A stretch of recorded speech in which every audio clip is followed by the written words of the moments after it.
qardaşımızı təbrik edir. Allah Resulü sallallahu aleyhi ve sellemin ettiği dua ile dua edir.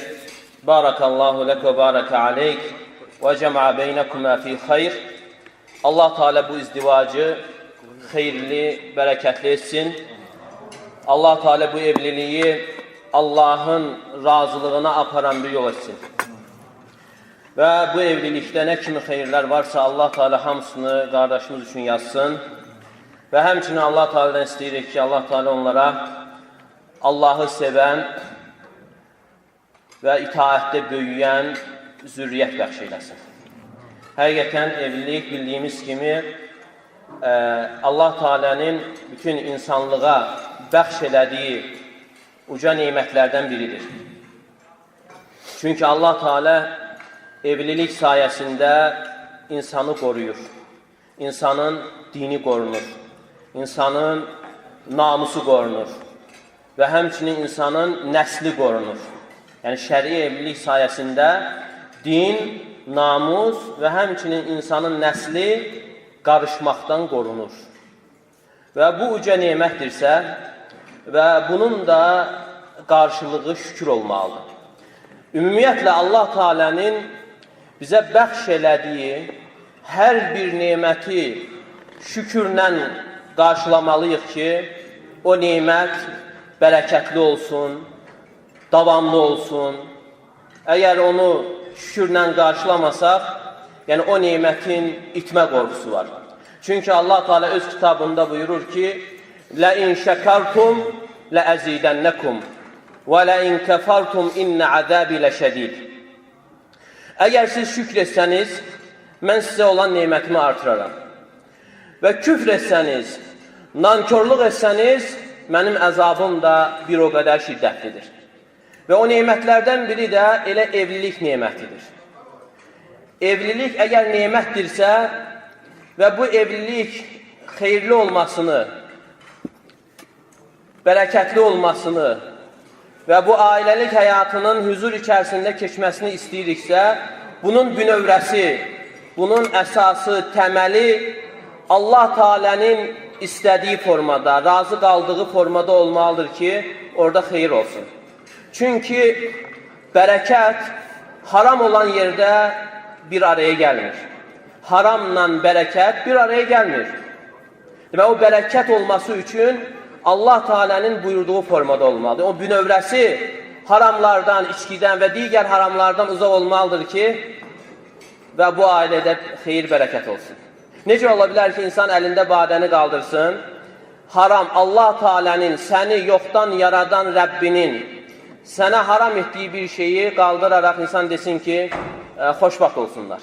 Necə ola bilər haramla xoşbəxtlik ve haramla bereket bir araya gelsin.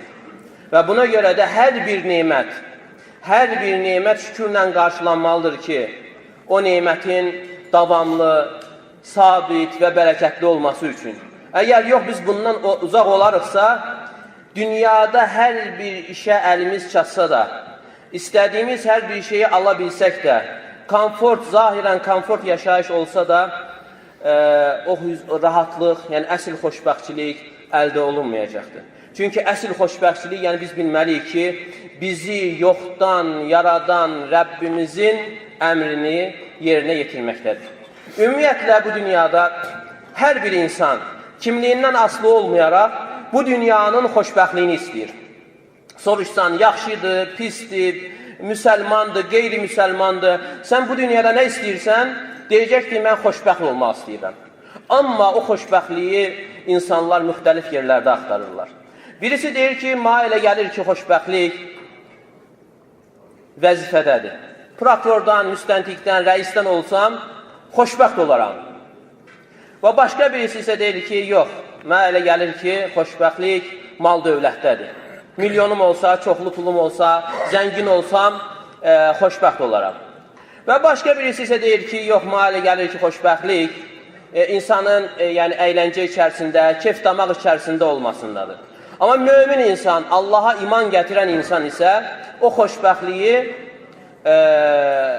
Allaha boyun əyib, iman gətirib, Allahın əmrlərini yerinə yetirib, qadağalarından çəkinməsində axtarır. İndi yollar müxtəlifdir, amma bunların hamısının istədiyi şey birdir, xoşbəxtçilikdir. Və üzərimizə düşən isə o xoşbəxtçiliyin üzərinə aparan yolu tutmaqdır. Necə ki, neft olmayan torpağı, nə qədər biz qazsaq oradan neft çıxmadığı kimi və eyni ilə də xoşbəxtçiliyi olmadığı yerdə biz nə qədər axtararıqsa, vallahi xoşbəxtçilik olmayacaqdır. Nə üçün biz bunu arxayın, yəqinliklə deyirik? Çünki bu bizim Rəbbimizin, göyləri və yeri yaradan, bütün kainatı yaradan Rəbbimizin vədidir. Allah Teala öz kitabında buyurur ki, وَمَنْ أَعْرَضَ عَنْ ذِكْرِي فَإِنَّ لَهُ مَعِيشَةً ضَنْكَ Kim mənim zikrimdən uzaq olarsa, kim mənim zikrimdən, yəni zikir deyildiyi zaman Qur'andan, Allahın kitabından, orada olanlara əməl etməkdən uzaq olarsa, onun güzaranı, yaşayışı sıxıntı içərisində olar. Yəni, kim Qur'andan uzaq olarsa, o insanın yaşayışı sıxıntı içərisində olar. Yəni, bu ayənin təfsirində keçir ki, yəni, insan istədiyini yesin, vallahi ən bahalı yeməklər yesin və ən bahalı paltarları geyinsin və hətta qəsrlərdə, villada yaşasın, vallahi xoşbəxt ola bilməz. Və özünüz də bunu təsdiqləmək üçün təcrübədən keçirə bilərsiniz. Və görəcəksiniz ki, neçə-neçə insanlar komfort yaşayışda və istədiyi hər şeyə əli çatır, istədiyi yeməyi yeyir, amma insan qəsrdən çıxır, üzündən zəhrimar yağır. Niyə? Çünki insanın qəlbində olmadığına görə o rahatçılıq üzünə çıxmır və qəlbində olan zülmət o insanın üzünə çıxır. Amerikalı bir profesör deyir ki, mən ilk tələbəlik illərində xoşbəxtçiliyin bariz amillərini bir cədvəl çəkdim, o cədvəlin xanalarında qeyd etdim. Yəni, insan xoşbəxt olması üçün nə etməlidir? Birinci, insan sağlam olmalı, ikinci, vəzifəsi olmalı, üçüncü, zəngin olmalı və dördüncü də belə məşhur olmalı, populyar olmalı. Və deyir ki, bunu elə özlərindən olan bir psixoloq, nəfs aliminə göstərdim və o bunların üzərindən xətt çəkərək dedi ki, bunların heç biri xoşbəxtlik deyil. Və o mənə dedi ki, xoşbəxtlik, yəni əsl xoşbəxtlik qəlb rahatçılığıdır. Qəlb rahatçılığıdır. Deyir, mən onunla razılaşmam, bu nə danışır? Bütün insanların əsas o karyera qurmaq, yəni bu kimi məsələlər, yəni bunu axtarırlar. Artıq deyir, o söhbətdən 50 il, yarım əsr keçir və indi həqiqətən dərk edirəm ki, əsl xoşbəxtlik, əsl səadət qəlb rahatçılığıdır. Yəni, insan qəlbində hüzur, təskinliyi hiss etməsidir. Və bunu da qəlbə yerləşdirən kimdir? Bizim Rəbbimizdir. Nə vaxt ki, biz onun əmrlərini yerinə yetirir, yəni kitabında olan, Quranda olan əmrlər yerinə yetirir və qadağalardan çəkinirik, vallahi insan həm bu dünyasını qazanır və üstəlik də axirətini. Və buradan da bəlli olan nədir? Yəni, Qur'an dirilərin kitabıdır. Qur'an ölülərin yox, amma bizdə isə Qur'an kimsə öləndə yada düşür. Qur'anın ölülərlə heç bir əlaqəsi yoxdur. Çünki Allah Teala hətta Yasin surəsini oxuyurlar. Yasin surəsinin 70-ci ayəsində buyurur ki, لِيُنْذِرَ مَنْ كَانَ حَيًّا Yəni, bu Qur'an diri olanı qorxutmaq üçündür. Bu Qur'an diri olanı, yəni diri qəlb, yəni ölüyə aid bir şey yoxdur. Çünki Allah Teala Qur'anda buyurur ki, ey iman gətirənlər namaz qılın. Ey iman gətirənlər faiz yeməyin, sələmçilikdən uzaq olun. Çünki sələm, faiz götürmək, faiz yemək, yəni birbaşa Allaha qarşı müharibə açmaqdır. Və həmçinin içki içməyin, oğurluq etməyin, həcc edin. Yəni bu əmirlər və qadağalar, bu xitablar kimə aiddir? Dirilərə aiddir. Ölülərə aiddir. Amma diri insan onu oxuduqca həm hər hərfinə görə bir savab yazılır və həmçinin də orada olanlara əməl edərsə, həm bu dünyanın və həmçinin də axirətin savabını qazanır. Çünki Allah Teala buyurur ki, فَمَنْ اِتَّبَعَ هُدَايَ فَلَا يَضِلُّ وَلَا يَشْقَى Kim mənim yoluma tabi olarsa, o insan dünyada azmaz və axirətdə bədbəxt olmaz. Dünyada azmaz, ahirətdə bədbəxt olmaz. Yəni, kim Quranı oxuyub, orada olanlara əməl edərsə, dünyada zəlalətə düşməz. Dünyada azmaz, yəni zəlalətə düşməz və ahirətdə də bədbəxt olmaz. Deməli, xoşbəxtçilik istəyən, əsl saadəti istəyən insan Qurana sarılmalı, Allahın kitabına sarılmalı. Və burada sözsüz ki, əmirlər çoxdur və onların ən önündə və ən üstün əmir, yəni Allah Teala'nı ibadətdə təkləşdirməkdir. Yəni, ibadəti yalnız insan Rəbbinə yönətməsidir. Və həmçinin Allahdan qeyrisinə ibadətdən, Allaha şərik qoşmaqdan çəkinməkdir.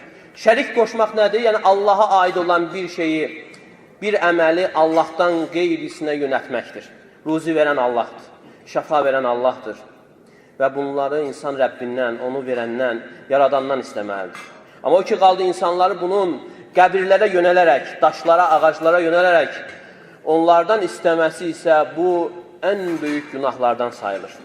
Həcc surəsi 73-cü ayədə Allah Teala buyurur ki, Ya əyyuhən-nəsu duribə məsəlun fəstəmi'u ləh.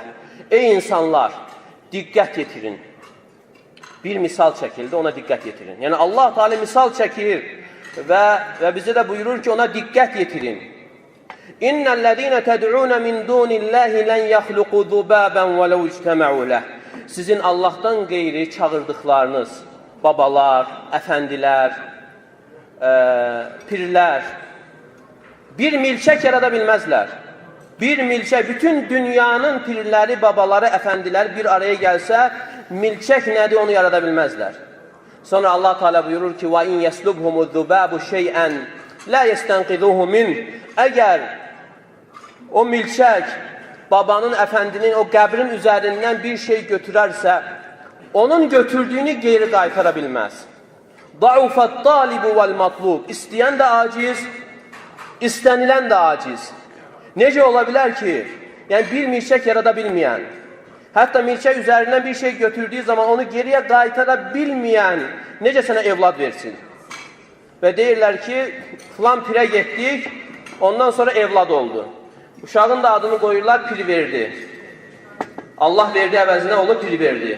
Yəni bu ən böyük, Allaha olan ən böyük təhqir, Allahı söyüş sayılır.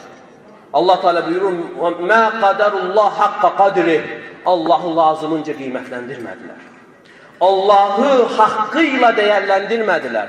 Necə ola bilər ki, səni yoxdan yaradan Rəbbin, sənə hər şeyi o versin, sonra deyirsən ki, yox, mənə filan evladı, filan pir verdi. Bu ən böyük günahlardan sayılır. Allah Teala buyurur ki, bu günah bağışlanmır.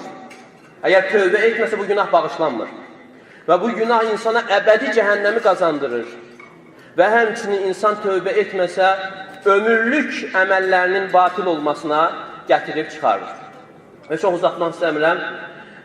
Ümumiyyətlə, əgər əsil səadəti, xoşbəxtliyi istəyiriksə, bizi yoxdan yaradan Rəbbimizin əmirlərinə sarılmağımız kifayət edir. Həm bu dünyanın o səadətini, hansı ki, insanlar onun arzusundadırlar, onu qazanmağa səbəb olur və eyni zamanda da ahirətin də mükafatı vardır. Və sonda yenə Allah Teala istəyirəm ki, Allah Teala qardaşınızı ailəsi ilə birgə həm bu dünyanın səadətinə qovuştursun və həmçinin ahirət mükafatlarını versin və həmçinin Allah Teala istəyirəm, Allah Teala xalqımızı hidayət etsin, xalqımızı tövhidə yönətsin, şirkdən qurtarsın və hər birimizə haqqı haqq olaraq göstərib, haqqa müvəffəq etsin, batili batil olaraq göstərib, batildən çəkindirsin. İxlasla.com saytı tərəfindən təqdim olundu.